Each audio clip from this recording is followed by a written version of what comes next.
sepak bola. Ya, hari ini kita bahas beberapa match ya yang baru kelar gue tonton. Kita mulai dulu dari Torino ketemu Inter ya, seperti yang gue udah bilang sebelumnya, kalau misalkan Inter ini nggak akan mudah ketemu tim seperti Torino. Kenapa? Ya, Torino ini memiliki pertahanan yang cukup rapat, terutama dari cara mereka bertahan ya, dimana siapa namanya nih, pelatihnya si Davide Nicola ini bahkan penumpukan pemain di area pertahanan hingga 7-8 pemain dan hanya menyisakan satu orang doang di depan, yaitu Sanabria dengan Simone Verdi, dua pemain ya,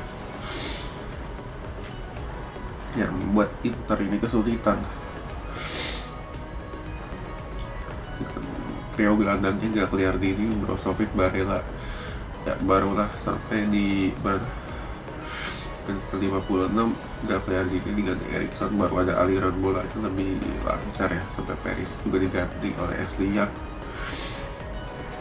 sampai Inter dapat penalti 1-0. Terus sama Torino juga mulai keluar menyerang sampai gol penentunya tuh dari Lautaro yang ya cukup bagus lah asisnya dari Sanchez ya kalau nggak salah.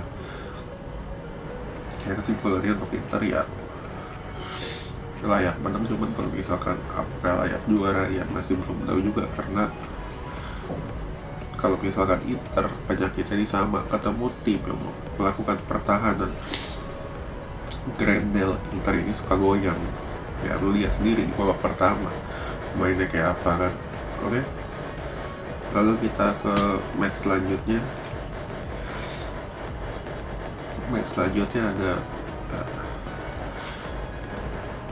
Ada apa namanya, Cagliari ketemu Juventus. Nah, ini juga sama, Juventus kemarin habis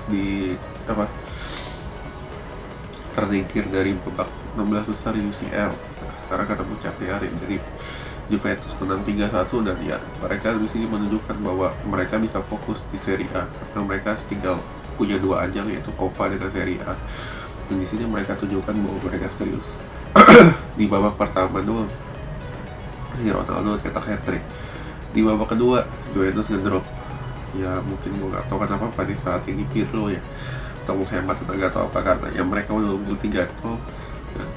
Juventus di babak kedua nggak kelihatan sama sekali loh permainannya, seperti yang lu bisa lihat di babak pertama yang begitu halus dan berani keluar menyerang. Di babak kedua nggak kelihatan. Ya lu bisa lihat sendiri bagaimana kualitas Jets ini kan, yang kebobolan dengan begitu mudahnya. Nah, jadi kesimpulannya ya Juventus layak menang lah 3-1, dan mereka bisa coba ikut bersaing juga di Serie A, karena kan di sini gua akan bahas match yang lain. Ya, lalu Milan ketemu Napoli. Ya, Milan ini sebenarnya siapakah yang patut disalahkan atas kekalahan Milan ketemu Napoli? Ya gue bilang ya nggak ada yang patut disalahkan ya, karena memang murni karena kualitas pemain Milan ini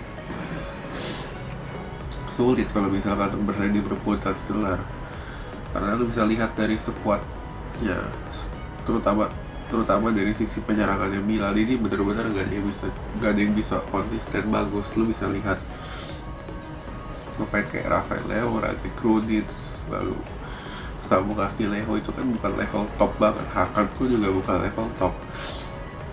Lu bisa lihat tarik mundur ke belakang duet Pecto Mauri dan Gabia, itu kan bukan level top juga.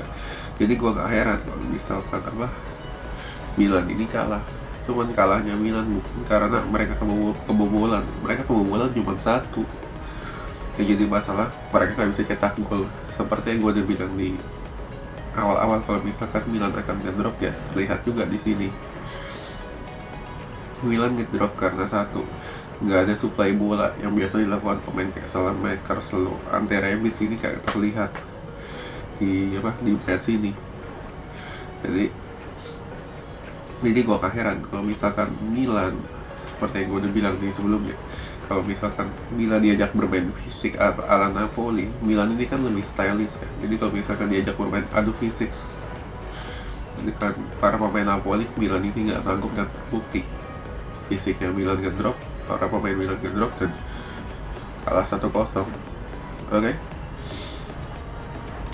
Lalu kita ke match selanjutnya, ya ada MU lawan West Ham. Ya, ini salah satu match ngantuk yang gue tonton ya, karena penyerangannya terutama United ini kasih bola ke Bruno, para pemain udah lebih nunggu bola di depan. Ini gue nonton di babak pertama tuh ngantuk kayak minta ampun, benar-benar nggak ada yang berbahaya. Di babak kedua apakah berbahaya? Enggak juga. Lu bisa lihat golnya United itu dari gol bunuh diri, asisnya Bruno lakukan pasti ke kerumunan, dan Dawson nah bola nyembek West Ham 1-0. Lalu Greenwood dapat peluang, nggak masuk juga, bentur tiap. Namun apakah setelah itu United control the game? Ya, mereka control the game, cuma control the game ya passing kiri kanan muter belakang banget, dimana end passingnya United ini jelek, dimana Fred dengan McTominay ini kadang-kadang passing yang nggak nyampe lah, kadang-kadang positioningnya salah lah. Daniel James juga cuma bisa larinya lurus doang ya.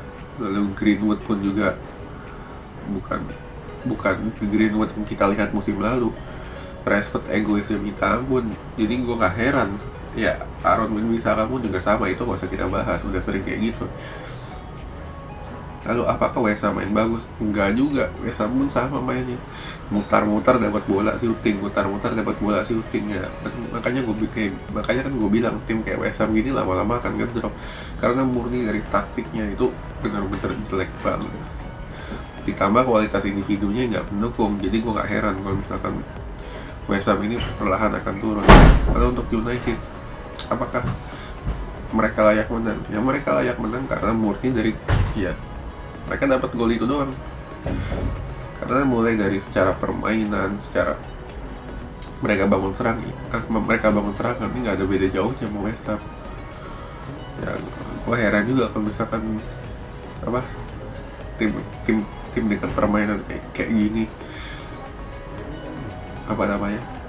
dibangga-banggakan kalau misalkan menang 1-0. Ya lu menang 1-0, oke, menang dapat 3 poin.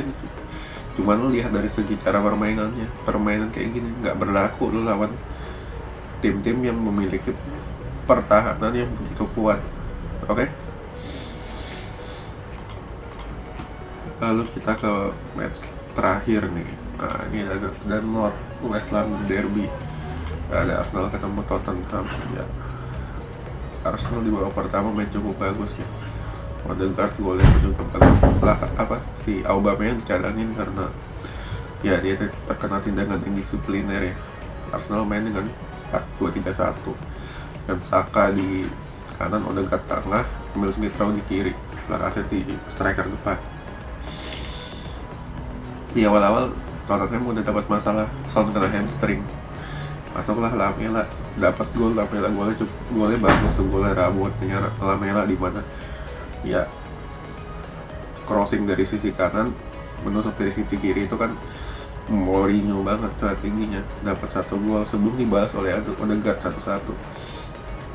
Di babak pertama berjalan cukup bagus, di babak kedua ya masih cukup oke sampai Lacazette ke penalti 2-1. Dan Lamela ya, ini pemain kayak gini kan sering banget.